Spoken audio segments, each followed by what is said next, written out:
So you don't follow rules, do you? At all, ever? And it's funny, just because... Actually, yes, I do. I always follow rules.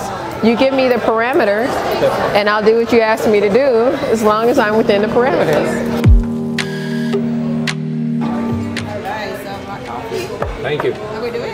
Great. Good. Thank you. Thank you, thank you. Yeah.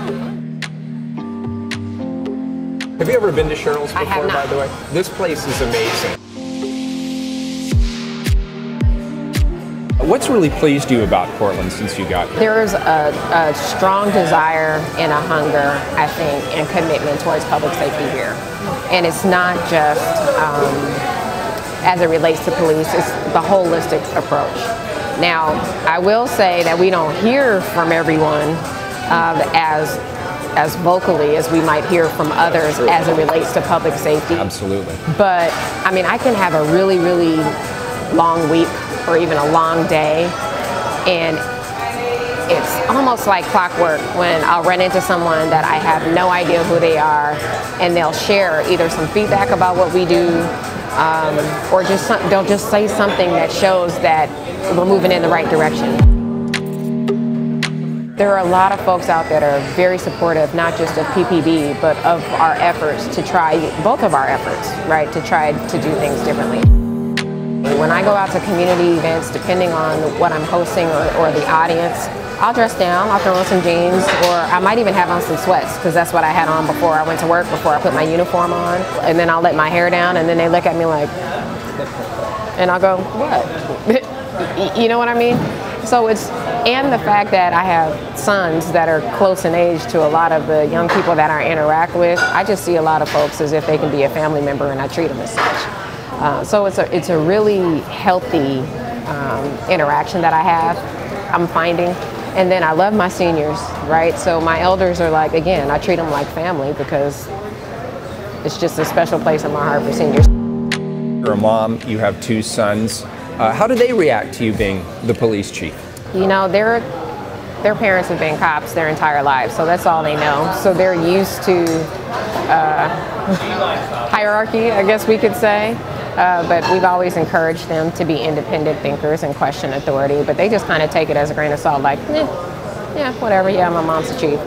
But it got real when we first moved here, when they saw it up close and personal. I had to explain to them that it's kind of like a celebrity status that we didn't really ask for, but your every move, even more so, is going to be watched and scrutinized. Or if you have people wanting to come out and take pictures or do whatever, just be mindful of that. And they're like, yeah. And then it happened. So, you know, the reality kind of kicked in for them, but they're used to this. This is nothing new. What about you? The jobs that we have definitely bleed over into the home life. There's no question that being the police chief or being the mayor impacts the rest of your family. Right. My daughter has literally grown up with me in the public sector. She was born a few months before I took my first political office as the chair of Multnomah County. So same thing. She's grown up with it, but never with the level of intensity that I've seen in my last 2 years as mayor. People showing up on the doorstep, people protesting, people surrounding us, people swearing at us, yelling at us. And I have often thought, what is the impact of this on my daughter, and how much of this is she keeping inside? Right. And right now, she seems to be thriving. She seems to be very resilient. But I wonder, as she gets older, as she becomes a teenager, is this going to weigh on her a little bit more? And that was part of the reason I asked you. Your sons are a little bit older than my daughter. I think it's different, though, because my sons aren't here.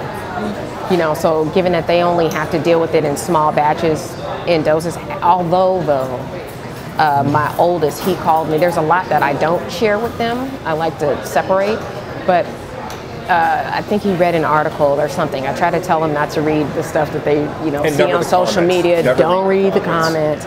But my oldest, he's away at school in Atlanta. He called me. He was like, "What is this?" I said, "Don't worry about it. I'm good." So, now that they're older, they have more concerns about my well-being and what's being said, and if I'm okay with it, and my personal safety and space. But for the most part, I think they're good. I mean, they're pretty resilient, and they get used to it. But I think it's important to make sure that we have time with them outside of work.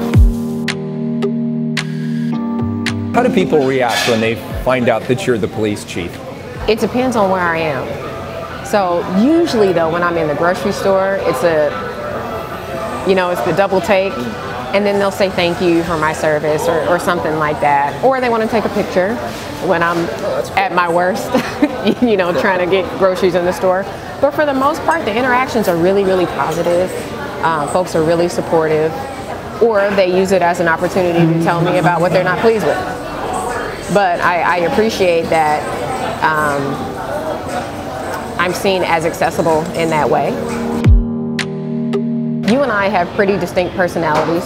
We're pretty authentic. Yeah, I think so. And we communicate in a very direct, but I think folks would say very relatable way. Do you think that gets us in trouble at any point? Oh yes, very definitely. I've learned, for example, I'm never to mutter about anything ever again. Right, and I'm not to use metaphors. Muttering is taken as absolute truth in this community, so stop the muttering. You and I share a vision for policing in the community, and we're well aware of the homeless crisis, the opioid crisis. We're aware of the fact that there are a lot of people living on our streets who they live with mental health issues. And I think you've stated publicly, and I've certainly stated my agreement, that it's not always the best solution to send out a trained, certified, armed police officer to address those situations. And as social service issues become more complex on our streets, how do you help shift the work of the police bureau, and how do we work together to actually reduce interactions between people in crisis and police officers, and increase interactions between those same individuals and social workers and others who can actually help them to recover? How do we go about managing that process, and what's your vision going forward? That's a good question. It's a very good question. The proof is in the pudding on that one. It's where the money goes, right?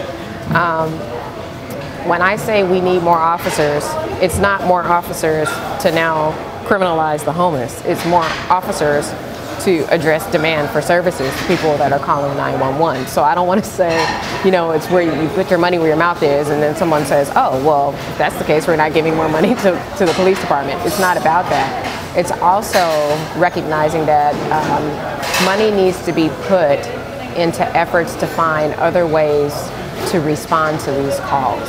So we've started by we have a sergeant through some funding. We have a sergeant that works out at BOEC that assists with triaging these calls to make sure that officers aren't sent to calls where an officer doesn't. So that's the Bureau of Emergency Communications. Yes, Somebody I'm sorry. calls 911, and there's a sworn person there on site to say, nope, a cop shouldn't have to go to this. This is a social service need.